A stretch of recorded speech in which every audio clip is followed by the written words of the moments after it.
오늘 다시 주어진 은혜라는 제목으로 함께 말씀을 나누고자 합니다. 여러분이 받으신 페이퍼의 내용들은 다 기록이 되어 있습니다. 그 핵심적인 내용들을 중심으로 우리가 같이 함께 살펴보고자 합니다. 오늘 우리가 읽었던 말씀 중에 34장 6절 말씀이 있습니다. 우리가 34장 6절을 다시 한번 제가 읽어드리자면은, 여호와께서 그의 앞으로 지나시며 선포하시되 여호와라 여호와라 자비롭고 은혜롭고 노하기를 더디하고 인자와 진실이 많은 하나님이라. 아멘. 이 말씀을 여러분들도 꼭 기억하셨으면 하는 마음에서 여러분의 페이퍼에도 제가 숙제는 아니지만 암송이라고 제가 표시를 해놨습니다. 이 말씀이 이후에 이스라엘 백성뿐만 아니라 성경 곳곳에서 하나님의 성품으로 또 하나님의 그 마음으로서 드러나는 말씀이 바로 이 본문의 말씀입니다. 여러분이 잘 알고 있는 요나서에서도 요나가 이런 하나님의 성품을 언급하면서 하나님께 항변하는 모습이 등장을 하거든요. 거기서도 이제 좌우에 분별하지 못하는 12만 명의 그 니느웨 사람들을 위해서 하나님께서 그들의 돌이킴을 보시고 회개하시는 회개를 받아주시는 장면들이 요나서에도 등장을 합니다. 이제 그런 것들을 통해서 이 34장 6절의 말씀이 하나님의 성품에 대한 소개이기도 하지만, 결국은 우리가 취해야 하고 우리가 바라보아야 할 것은 나의 행위나 나의 의가 아니라 하나님이 어떠한 분이신가, 하나님이 이러한 분이시기 때문에 우리는 이런 하나님을 기대어서 이런 하나님을 의지하며 하나님 앞에 나아갈 수 있다는 것입니다. 하나님이 노하기를 더디하시기 때문에 나의 부족함과 나의 부디함에도 불구하고, 나의 불순종에도 불구하고 하나님 앞에 나아가 고백할 수 있는 것이죠. 하나님은 노하기를 더디하시는 분이시죠. 비록 제가 죄를 범했고 하나님 보시기 너무나 부끄럽지만 그 노를 조금만 더디하여 주시고 용서하여 주셔서 저를 받아주시기를 바랍니다 라고 우리가 나아갈 수 있는 그 근거가 바로 하나님의 성품, 하나님의 속성, 하나님은 이러한 분이십니다 라는 하나님 자신의 어떤 계시를 통해서 우리가 그것을 의지하여 그것을 기대어서 하나님 앞에 설 수 있다는 겁니다. 이 부분이 오늘 본문에서도 계속해서 나타날 내용들이고, 또 오늘 본문의 제목처럼 다시 그 은혜가 어떻게 주어지게 되었는가, 물론 모세의 중재도 있었죠. 차라리 나를 생명책에서 지워달라는 어떠한 고백도 있었지만, 그것보다도 우선적인 제일 원인은 하나님의 이러한 성품들, 하나님의 그 언약의 신실하심, 그것이 가장 우선적인 원인일 겁니다. 이제 그런 차원에서 이 하나님에 대한 자기의 계시에 대한 부분들을 여러분이 좀 염두에 두시고 꼭 기억해 두셨다가 다른 성경을 본문을 보실 때, 또는 여러분이 하나님 앞에 나아가게 되었을 때에 이러한 하나님의 속성을 가지고 하나님 이런 분이시죠, 이 말씀을 제가 붙잡고 하나님 앞에 나아갑니다. 저를 긍휼히 여겨주시고 저를 자비롭게 대해주시고 저에게 인자와 사랑을 베풀어 주시옵소서. 그렇게 나아가는 저와 여러분이 될 수 있기를 소망합니다. 이 하나님의 성품에 대해서 오늘 본문에서 이제 하나님께서 자기 자신을 계시해 주시는데요, 이 지금까지 흐름을 보시면은 32장에서의 이제 금송아지 사건 이후에 이제 모세의 중재, 그리고 중보 기도들, 그리고 이 33장에서 이스라엘 백성들이 돌이키는 모습들을 보여줍니다. 그리고 그들의 돌이킴을 보시고 33장에서 그들과 동행하기로, 그래서 그들이 올라갈 때 함께 그 땅을 향해서 나아가겠다고 약속해 주시는 장면들이 이제 33장에 등장합니다. 그래서 그들의 음행에도 불구하고 다시 그들에게 은혜가 주어지기 시작하는 거죠. 바꿔 말하면은 다 진멸당해야 마땅한 이들에게 다시금 오늘날로 말하면 인생 2회차가 시작이 되었다는 것입니다. 원래는 죽어서 더 이상 그들에게 소망이 없어야 하는데 다시금 뭔가 희망과 소망을 꿈꿀 수 있는 그 자리가, 그 순간이 주어졌다는 것입니다. 그 내용들을 오늘 이 34장에서 함께 살피면서 오늘 이 다시 주어진 그 은혜들이 무엇인지, 그리고 이 베풀어진 그 은혜들을 통해서 오늘을 살고 있는 저와 여러분에게 주시는 그 메시지가 무엇인가, 약 3,500년 전, 뭐 더 오래될 수도 있고요. 굉장히 오랜 시간 전에 그 이야기들이 오늘을 살고 있는 저와 여러분들에게 주는 분명한 메시지가 있을 것입니다. 왜냐하면 하나님의 말씀이 진리라고 한다면 그것은 시대를 초월해서 어느 시대에나 오늘을 살고 있는 저와 여러분에게도 동일하게 적용되는 메시지이기 때문일 것입니다. 이 금송아지 사건으로 인해서 모세는 하나님께 받은 그 십계명 두 돌판을 던져서 이제 깨뜨려 버렸습니다. 그런데 하나님께서 오늘 본문 말씀에서 다시 그 돌판을 써주시겠다고 말씀하시죠. 이 다시 주어진 은혜의 그 첫 번째는 다시 주어진 돌판입니다. 여러분이 가지고 있는 페이퍼에 보시면 1절부터 9절까지에 대한 내용들이 이 다시 주어진 돌판에 대한 내용들을 다루고 있습니다. 1절부터 3절, 4절까지 보시면은 1절에 여호와께서 모세에게 말씀하십니다. 너는 돌판 둘을 처음 것과 같이 다듬어 만들라. 내가 깨뜨린 처음 판에 있던 말을 내가 그 판에 쓰리니 아침까지 준비하고 아침에 시내산에 올라와 산 꼭대기에서 내게 보이되 아무도 너와 함께 오르지 말며 온 산에 아무도 나타나지 못하게 하고 양과 소도 산 앞에서 먹지 못하게 하라. 이렇게 하나님께서 1절 3절까지 말씀하십니다. 돌판 둘을 준비해서 올라와라. 그전엔 여호수아와 같이 올라왔지만 이번에는 혼자 올라올 것을 명령하십니다. 그리고 나서 이 4절에 모세가 처음 것과 같이 그 두 돌판을 깎아 만들고 아침에 일찍 일어나 여호와의 명령대로 시내산에 올라갑니다. 자, 돌판을 깨뜨려 버렸는데 하나님께서 만드신 거잖아요. 하나님께서 직접 써서 그 돌판까지 만들어서 주신 것이거든요. 근데 그것을 이제 금송아지 사건을 보고 모세가 깨뜨렸습니다. 어떻게 하나님이 주신 것을 깨뜨릴 수 있는가라는 생각도 들지만 하나님은 그거에 대해서 책망하지 않으시고 다시 그 돌판을 준비하라고 말씀하십니다. 이것은 무엇이죠? 다시 시작하시겠다는 겁니다. 다시 너와 언약을 체결했던 그 순간으로 돌아가서 다시 그 언약을 베풀고 언약을 체결하고 다시 너희들을 언약 백성으로 삼기 시작하겠다라는 그 모습을 지금 보여주고 있는 장면이기도 합니다. 그래서 시내산에 올라갔더니 5절 말씀에 여호와께서 구름 가운데에 강림하사 그와 함께 거기 서서 여호와의 이름을 선포합니다. 하나님께서 모세에게 여호와의 이름, 여호와 하나님 자신에 대해서 말씀하기 시작하셨다는 겁니다. 그것은 곧 자기를 계시하기 시작하셨다는 것이죠. 타락한 인간이 하나님을 알 수 있는 방법이 있을까요? 없습니다. 하나님께서 자기 스스로를 말씀해 주시지 아니하시면, 스스로 계시해 주시지 아니하시면 우리는 하나님을 알 수 있는 방법이 결코 없습니다. 하나님께서 지금 다시 한번 이 이스라엘 백성들에게, 이 모세에게 자신에 대해서 선포하시면서 알려주고 계신 것이죠. 그러면서 6절 말씀에 앞에 서두에서 얘기했던 이 말씀을 해주시고 계십니다. 여호와께서 그의 앞으로 지나시며 선포하시되 여호와라 여호와라 자비롭고 은혜롭고 노하기를 더디하고 인자와 진실이 많은 하나님이라. 그러면 7절에 인자를 천대까지 베풀며 악과 가실과 죄를 용서하리라. 그러나 벌을 면제하진 아니하고 아버지 악행을 자손 3, 4대까지 보응하리라.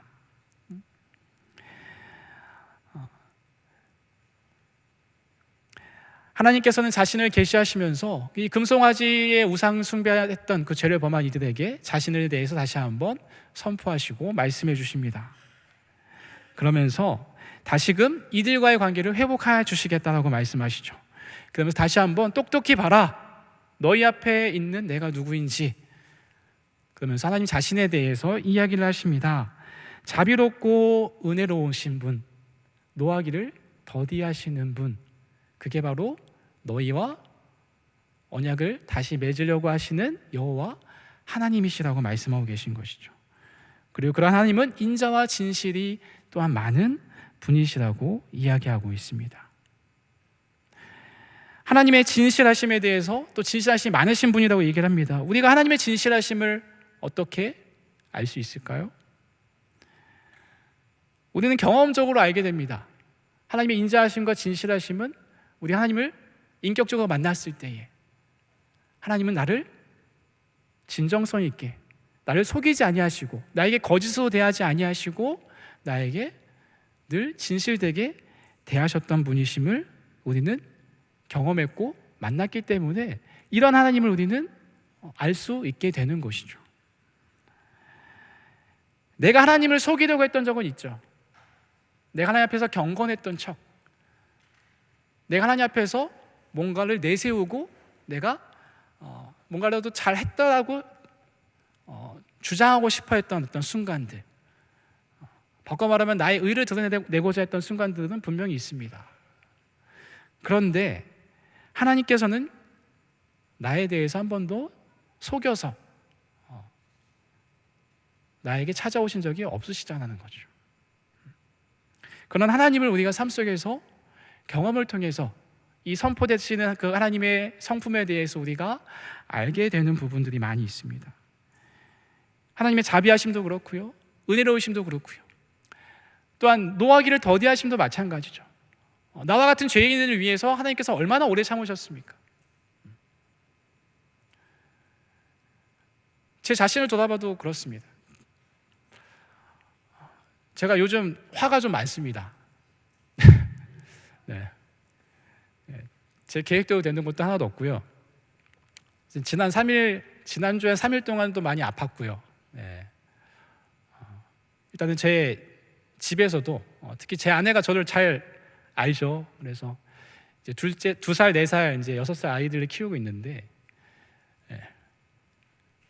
특히 둘째가 4살인 둘째가 이제 화를 많이 돋굽니다. 네. 아마 아이들 키워보신 분은 잘 아실 것 같아요.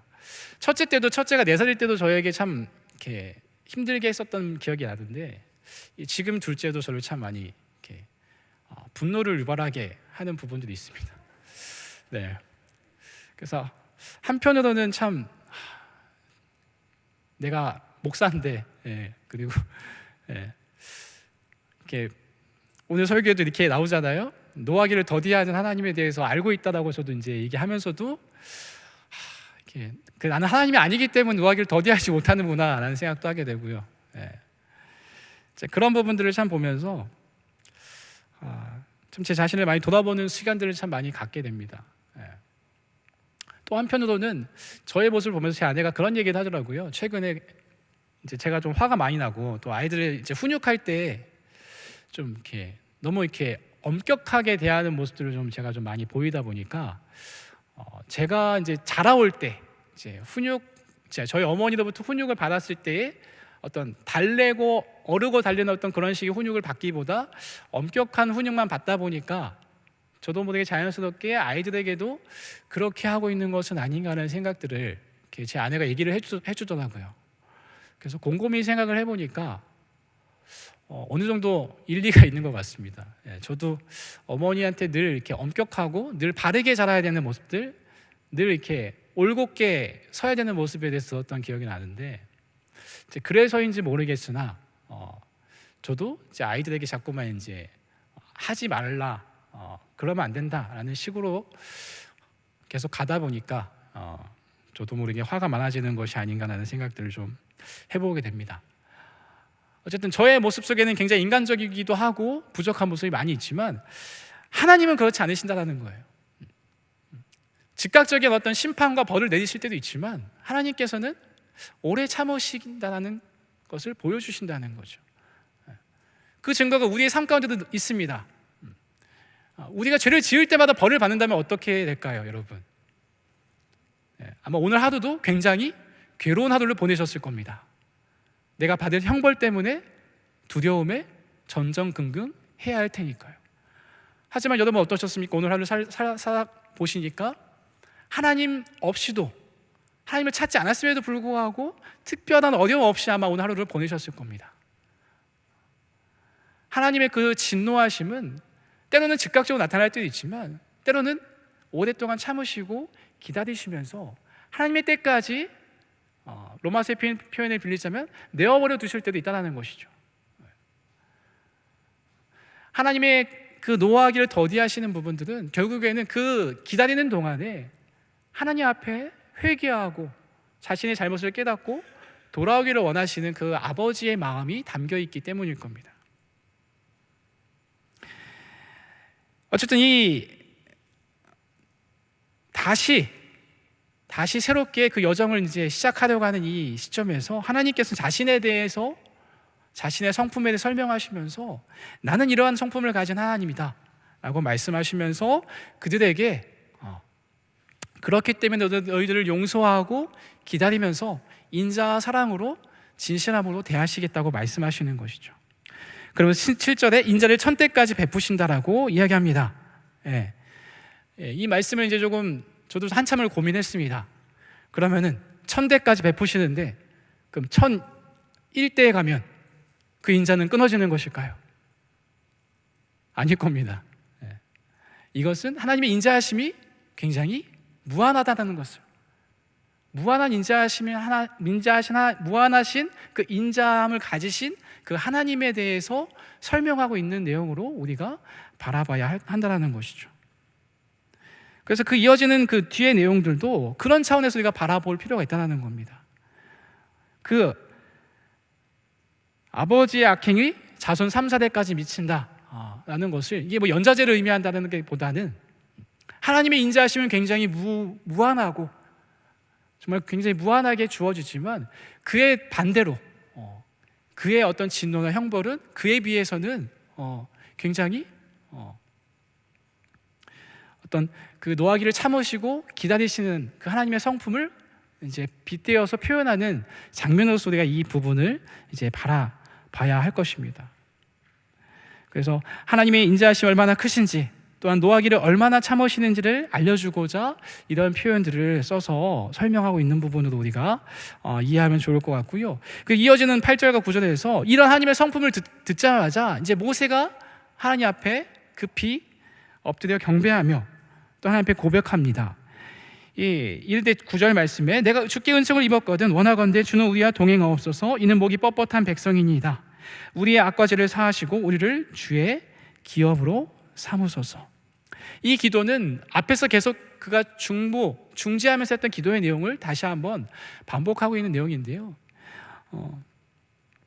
목이 여전히 뻣뻣한 백성들, 여전히 하나님의 심판을 받아 마땅한 자들이지만 하나님께서 우리와 동행해 달라고 고백합니다. 지금 모세가 어떻게 표현하죠? 저들과 함께 해달라고 하는 것이 아니라 나를 포함한 우리와 함께 해달라고 고백하고 있는 것입니다. 모세는 자신을 백성들 중에 한 사람으로서 포함시키면서 이야기하고 있다는 겁니다. 나중에 예수님께서도 이 땅의 낮은 곳으로 친히 오셔서 백성들 가운데 이 죄인들과 함께 하시는 것을 우리는 복음서를 통해서 또한 보게 되는 것이죠. 이런 모습을 통해서 모세가 어쩌면 예수 그리스도의 어떤 모형으로서 오늘 본문에 나타나고 있다라고도 우리가 생각해 볼 수 있을 것 같습니다. 이렇게 첫 번째 다시 그 돌판을 주시겠다라는 말씀들을 1절부터 9절까지 하고 있고요. 그 다음부터 10절부터 28절까지는 이제 다시 언약을 세우시겠다라는, 다시 주어진 언약에 대한 부분들을 이야기하고 있습니다. 10절 말씀에 이렇게 이야기합니다. 여호와께서 이르시되 보라 내가 언약을 세우나니 곧 내가 아직 온 땅 아무 국민에게도 행하지 아니한 이적을 너희 전체 백성 앞에 행할 것이라. 내가 머무는 나라 백성이 다 여호와 행하심을 보리니 내가 너를 위하여 행할 일이 두려운 것임이니라. 20절 말씀에 언약을 세우시겠다고 하시면서 놀라운 일과 두려운 일을 보여주시겠다라고 말씀합니다. 이것은 여러분 페이퍼를 참고하시면 이제 11절 말씀에 가나안 족속의 6족속이 나와 있습니다. 이 족속들을 이제 쫓아낼 것에 대한 약속들을 하시면서 또한 이 가나안 정복 전쟁 중, 앞으로 이제 가나안 땅을 차지하게 된 그 정복 전쟁 중에 이전에 출애굽하면서 겪었던 그 놀라운 일들을 뿐만 아니라 그거보다 더 놀라운 일들을 앞으로 계속해서 목도하게 될 것에 대한 것들을 우리는 예상해 볼 수 있습니다. 그래서 요단강을 건너는 사건, 이제 여호수아에 보면 등장하죠. 벗개를 맨 제사장들이 먼저 앞에, 레위인들이 먼저 앞에서 나갈 때에 이제 그 요단강 물이 이제 발목까지 수위가 낮아지는 어떤 그런 기적들을 경험하고 그 강을 건너는 사건뿐만 아니라 여리고성 전투도 마찬가지죠. 매일 한 바퀴씩 돌다가 마지막 날, 7째 날 7바퀴를 돌고 함성을 질렀을 때 그 성이 무너져 내는 사건들, 이런 놀라운 일들을 앞으로 장차 겪게 될 것에 대한 것들을 약속하시면서 이들과 언약을 세우시는 내용들이 등장합니다. 그러면서 14절부터 28절까지의 내용들은 여러분의 보여드린 그 페이퍼를 참고하시면 표로서 나타날 수 있는데요, 이 23장, 출애굽기 23장의 내용과 거의 동일합니다. 그래서 거의 내용들이 동일한 이유들이 여기 나타나 있습니다. 왜 다른 21장, 22장, 24장도 있을 텐데 왜 23장의 내용들이 여기에 이제 거의 동일하게 나타나게 되었는가에 대한 부분이 우리가 좀 갖게 되는 의문이기도 합니다.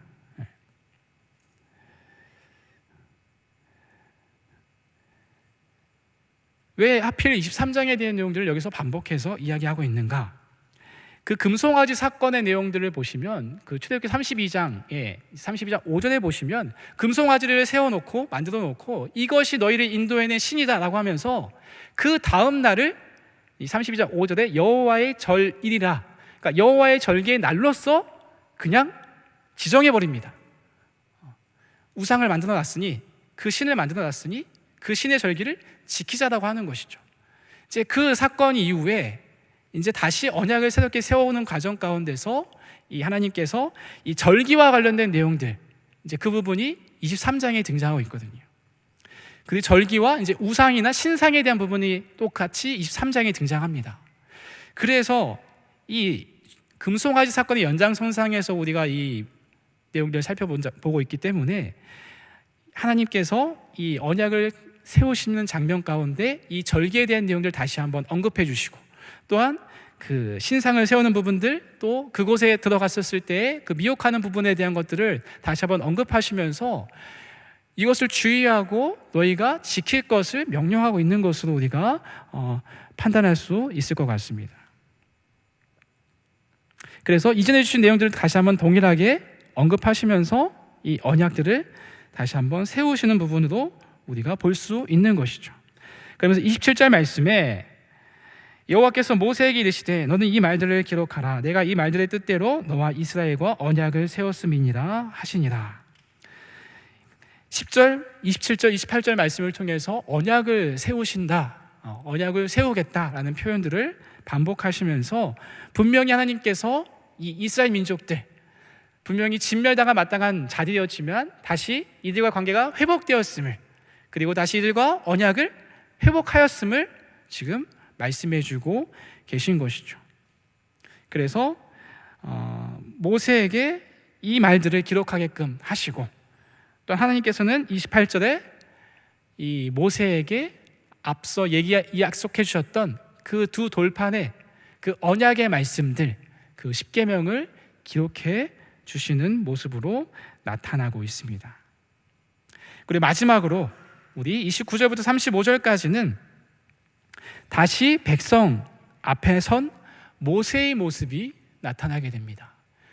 이 32장에서의 그 모세의 모습은 분노하고 했던 어떤 그런 모습들, 또 하나님 앞에 계속 나아가서 중재하고자 했던 모습이었다고 한다면, 여기서는 다시 백성 앞에서 두 돌판을 서 있는, 그리고 영광의 광채 가운데 서 있는 그 모세의 모습을 보게 됩니다. 29절 말씀을 보시면 모세가 그 증거의 두 돌판을 모세의 손에 들고 그 시내 산에서 내려오니 그 산에서 내려올 때에 모세는 자기가 여호와와 말하였으므로 말미암아 얼굴 피부에 광채가 나나 깨닫지 못했다라고 이야기합니다. 모세는 시내 산에서 그 두 돌판, 그 언약의 말씀을 받기 위해서 약 40일 동안 주야로 금식하면서 경건한 마음으로 또 하나님과 교제하는 가운데 그 돌판을 받습니다. 하나님과 가까이 하는 가운데 자신도 모르게 그 얼굴에 광채가 나는 것을 이 성경은 기록하고 있는 것이죠. 광채가 났지만 본인은 깨닫지 못했다라고 이야기합니다. 하나님과 가까이 하는 자들, 아마 여러분들도 그런 경험이 있을 것입니다. 은혜로 충만했었을 때에, 성령으로 충만했었을 때에 하나님 한 분만으로 만족하고 하나님 한 분이면 충분합니다라고 그런 고백들이 절로 나왔던 그 순간을 다시 한번 떠올려 보시면은, 나는 인지하지 못했는데 주변에서 나의 얼굴을 보면서, 나의 모습을 보면서 굉장히 뭔가 은혜가 충만한 모습이 넘치는 것을 어떤 표현해 주는 것들을 들었던 경험도 아마 있으실 겁니다. 우리가 하나님과 가까이 하게 되었을 때에 우리의 얼굴에 자연스럽게 그런 빛이 나는 모습을 보게 되는 것이죠. 오늘 본문과 같은 어떤 그런 여호와의 광채는 아닐지라도 하나님과 가까이 하는 이들 가운데 분명히 그 이전에는 알 수 없었던, 그 전에는 가질 수 없었던 그런 분명한 밝은 빛과 같은 것들이 우리 가운데 나타나고 드러나게 되어 있다는 것이죠. 29절 말씀에 하나님께서 약속하셨던 그 두 돌판을 받습니다. 드디어 약속해 주신 대로 받게 되는 것이죠. 이것을 통해서 우리는 이제 하나님과 이스라엘 백성 사이의 그 언약 관계가 회복되었다는 것을 이제 가시적으로 볼 수 있는 어떤 증서 같은 것들을 지금 손에 넣게 된 것입니다. 그 이 모세의 얼굴에 대한 광채는 29절 뿐만 아니라 30절에도 이야기하고 있습니다. 30절에 아론과 온 이스라엘 자손이 모세를 볼 때에 모세의 얼굴 피부에 광채가 남을 보고 그에게 가까이 하기를 두려워했다라고 이야기합니다. 그의 얼굴에 나는 광채가 여호와의 영광을 받아서 나타나는 그 광채였기 때문에 그 빛은 일반적인 빛은 아니었던 것 같습니다. 그렇기 때문에 이 아론이 그 모습을 보면서 이제 두려워하는 모습들을 보게 되고요. 또한 35절에서도 이스라엘 자손이 모세의 얼굴에 광채를 보므로 모세가 여호와께 말하러 들어가기까지 다시 수건으로 자기 얼굴을 가렸더라라고 하면서 이 모세의 얼굴의 광채가 분명히 일회적으로 단회적으로 나타났다 사라진 것이 아니라 계속해서 그 광채가 지속되고 있는 것들을 말씀하고 있는 것으로 우리는 살펴보게 됩니다. 이 모세의 얼굴에 나는 광채를 통해서 하나님의 영광이 그의 얼굴을 통해서 반영되고 있다라고 알 수 있고, 또 출애굽기 33장에서 여호와의 얼굴을 보기를 원했고 여호와의 영광을 보여주시기를 원했던 것이 또 바로 모세의 또 기도였습니다. 그 기도의 응답으로서 지금 그 모세에게 그의 얼굴 가운데에 그 여호와의 광채가 임하게 되는 모습들을 보여주고 있는 것이죠. 이렇게 얼굴에 광채가 나는 사건들은 신약 성경에서 찾아볼 수가 있습니다. 바로 예수님께서 변화산에서 그의 얼굴이 해같이 빛나게 되는 사건들, 이제 마태복음 17장에도 있고요, 마가복음 9장, 누가복음 9장에도 동일한 사건에 대한 언급들을 하고 있습니다. 예수님의 모습에서도 그렇게 얼굴에 광채가 나는 것들을 또한 보게 되는 것이죠. 이 광채가 나타나는 어떤 그런 모습에 사용된 그 단어를 보시면은 흔히 사용되는 그 빛나다라는 단어에 사용되는 단어가 아닌 카란이라는 단어를 사용했다고 합니다. 그 카란이라는 뜻에 보면은 빛나다라는 뜻도 있지만 뿔을 불쑥 내밀다라는 뜻도 가지고 있습니다. 앞에서 제가 이제 지금 맥락이 금송아지 사건의 연장선이라고 말씀을 드렸습니다. 송아지 하면은 밝게 빛나는, 금송아지 하면은 밝게 빛나는 것도 있지만 뿔을 생각나게 하는 장면이기도 하죠. 그래서 빛나는 금송아지가 이스라엘 백성들을 인도해낸 인도자인가, 아니면 지금 얼굴에 여호와의 영광이 가득한 그 얼굴에 광채가 나는 그 빛나는 모세가 이스라엘 백성들을 인도할 지도자인가, 누가 그의 백성을 인도할 지도자인가에 대해서 다시 한번 모세를 통하여서 이스라엘 백성들에게 질문하고 있는 것처럼 우리는 생각해 볼 수 있다는 겁니다. 오늘을 살고 있는 우리의 모습들, 우리도 한번 생각해 볼 수 있는 것이죠. 굉장히 화려하고 빛나는 것들 우리도 굉장히 좋아하고 가지고 싶습니다. 그렇지 않으신가요? 가질 수 없어서 그렇지, 가질 수만 있다면 우리는 더 빛나고 더 화려하고 더 희소 가치가 높은 것들을 우리는 더 많이 소유하고 가지고 싶어 합니다. 굉장히 세상은 우리와 하여금 화려한 것들로 늘 미혹하죠. 그래서 그것을 가지면 마치 내 인생도 화려하게 빛나고 내 삶도 굉장히 남들이 부러워할 정도로 눈부시게 찬란할 것처럼 빛나는 인생이 될 것처럼 우리를 미혹할 때가 참 많이 있습니다. 그런데 예수님께서 보여주신 그리스도인의 삶의 모습들, 예수님께서 보여주신 그 영광의 삶의 모습들은 제자들이 기대했던 모습과는 굉장히 달랐죠. 화려하지도 않고 오히려 비난받고 조롱을 당하며 이름 없이 빚도 없이 가야 되는 모습들이 더 많이 있었습니다. 이제 그런 모습을 보면서 우리에게 질문을 던지는 것 같습니다. 화려하지 않아도, 빛나지 않아도, 이름 없이 또 빚도 없어도 하나님께서 나와 함께 하신다면 우리는 그 영광의 길로 나아갈 수 있는가? 저도 그 힘들고 어렵다는 길을 선택해서 왔지만, 또 하나님의 부르심을 따라서 왔지만 순간순간 미혹될 때가 있습니다.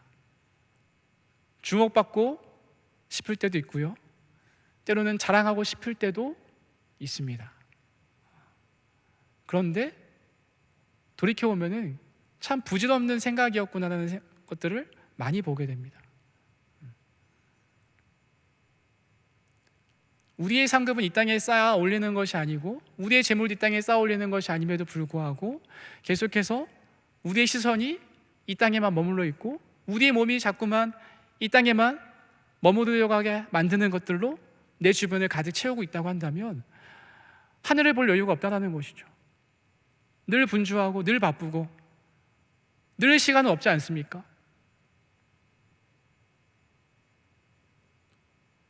제 모습도 그랬던 것 같습니다.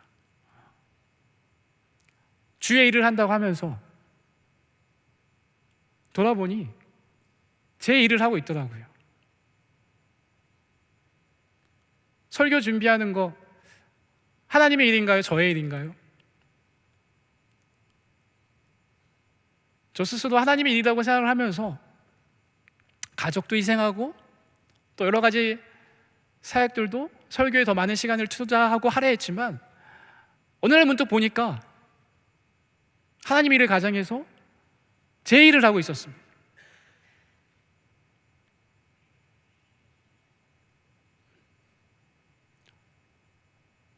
우리가 그만큼, 또 제가 그만큼 연약하고 참 어리석은 존재라는 것을 보여주는 반증이지 않나라는 생각들을 해보게 됩니다.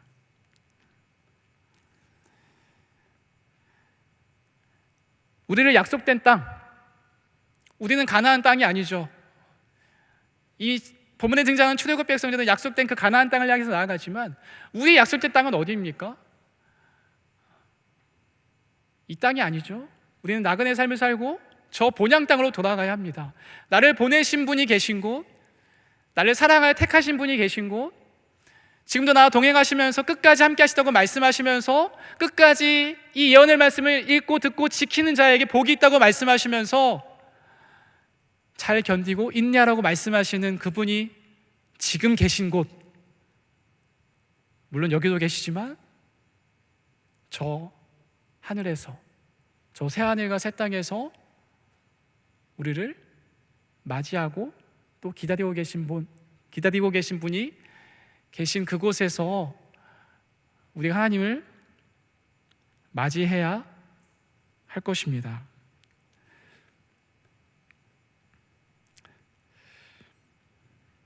말씀을 마무리하자면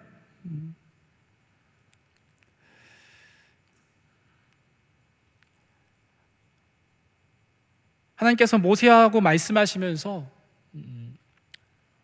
모세를 이스라엘의 중보자로서 또 세우시고, 또 모세를 통하여서 이스라엘에게 말씀하시고, 또 모세를 통하여서 이스라엘을 돌이키시고, 또 모세를 통하여서 이스라엘을 그 약속된 땅으로 인도하시겠다라고 말씀하고 계십니다. 그래서 모세를 그리스도의 모형이라고 이야기를 합니다. 앞으로 장차 등장할, 우리는 이미 마주한 그 예수님께서 우리의 유일한 중보자가 되시고 우리에게 하나님의 말씀을 가르쳐 주시고 생각나게 하시고 떠오르게 하시며 그 영광의 길로 나아가도록 우리 가운데 지금도 가르쳐 주시고 보여주시고 말씀하고 계시죠.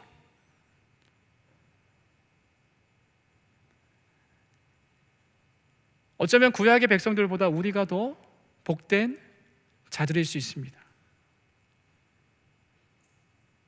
그들은 희미하게 봤던 것들을 우리는 그들보다 더 선명하게 지금 내 안에 살아 역사하고 계시며 내주하고 계신 그 성령 하나님의 은혜 가운데 살아가고 있기 때문일 겁니다.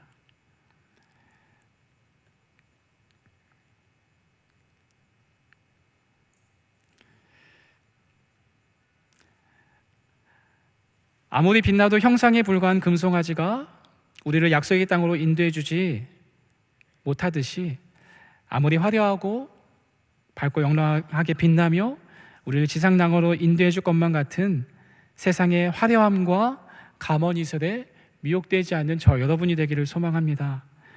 오직 인자하고 진실하신 여호와의 빛 안에 거하면서 그분과 동행하는 것을 기뻐하고 즐거워할 수 있는 저 여러분이 되기를 소망합니다. 이것이 우리를 참된 약속의 땅으로 인도해 주실 것임을 기억해 나아가야 합니다. 여전히 우리는 목이 뻣뻣한 백성일 수 있습니다. 여전히 불순종하며 하나님의 뜻을 떠나고자 하는 마음이 들 때도 많이 있을지도 모릅니다. 그런데 모세가 고백했던 것처럼 우리도 하나님께 고백했으면 좋겠습니다. 하나님, 비록 목이 뻣뻣한다 할지라도, 비록 여전히 불순종하다 할지라도 우리와 동행하여 주시옵소서. 나와 동행하여 주시옵소서. 하나님이 함께 해주시지 아니하시면 나는 단 하루도 하나님께서 원하시는 길로 나아갈 수 없는 무능하고 무기력한 존재에 불과합니다. 주님, 자비롭고 은혜롭고 노하기를 더디하시는 주님, 인자와 진실이 많으신 그 하나님께서 그 인자와 진실을 나에게도 오늘 하루도 베풀어 주시기를 원합니다. 그런 마음으로 그분의 신실하심과 그분의 미쁘심에 기대어 약속의 본향으로 나아가는 우리 내일교회 모든 성도님들이 되시기를 주님의 이름으로 축원드립니다.